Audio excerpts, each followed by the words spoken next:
Super 6 అన్నారు, ఏమైంది? ఎందుకు ఇవ్వడం లేదు? ఇస్తానన్నావు కదా. జగన్ ఉన్నప్పుడు 3000 పింఛన్ ఇస్తామన్నారు. 3000 పింఛన్ ఏం లేదు. సంవత్సరానికి 250 రూపాయలు పెంచాడు. అలాగే 5 సంవత్సరాలకి 3000 చేసాడండి. అలా చంద్రబాబు వచ్చిన తర్వాత ఒక్కసారి 4000 పింఛన్ ఇస్తున్నానంటే 4000 3,000 కలిపి 7,000 పింఛన్ ఇచ్చాడండి. 7,000 పింఛన్ ఇస్తే ఆనందంగా మా ఇంట్లో దండం పెట్టుకోదు మా ఆవిడ. సూపర్ 6 లో భాగంగా తల్లికి వందనం పథకం కూడా ప్రారంభించారు కదా, డబ్బులు పడ్డాయమ్మా మీకు? ఇద్దరికి వేసారండి. 26,000 పడినాయండి. మరి గత ప్రభుత్వంలో ఎంతమంది పడేవమ్మా? ఒకళ్ళకండి. ఇద్దరికి పడినాయి కదా, సంతోషమా?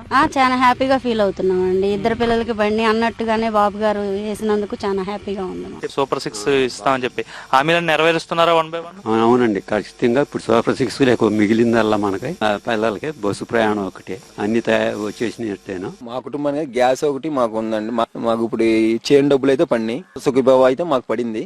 తల్లికి వందనం కూడా మా ఫ్యామిలీలో మా తమ్ముడు వాళ్ళ పిల్లలకి, మా అన్నయ్య వాళ్ళ పిల్లలకి అలాగ పడినాయి. జగన్ గారు ఉన్నప్పుడు అమ్మఒడి అన్నారు, అందరికి ఇస్తా అన్నారు. ఒకళ్ళకే పడ్డాయి, కొంతమందికి పడలేదు. ఈయన ఎంతమంది ఉన్నారు అంతమందికి అన్నారు, అంతమందికి పడ్డాయి. మా ఇంట్లో 3 ఉన్నారు, 3 పడ్డాయి. మా తమ్ముడికి 2 పిల్లలు, 2కి పడ్డాయి. చాలా హ్యాపీగా ఉంది. అసలు గ్యాస్ ఫ్రీ, గ్యాస్ డబ్బులు కూడా అకౌంట్ లో పడ్డాయి. పింఛను 4,000 చేశాడు. మళ్ళీ బియ్యం ఇంటికి వచ్చి ఇచ్చేలాగా చేశాడు. మళ్ళీ ఇంకంతకన్నా మాకు కావాల్సింది ఏముందయ్యా, అన్ని ఇంటికి వచ్చి చేసేలాగా చేశాడు.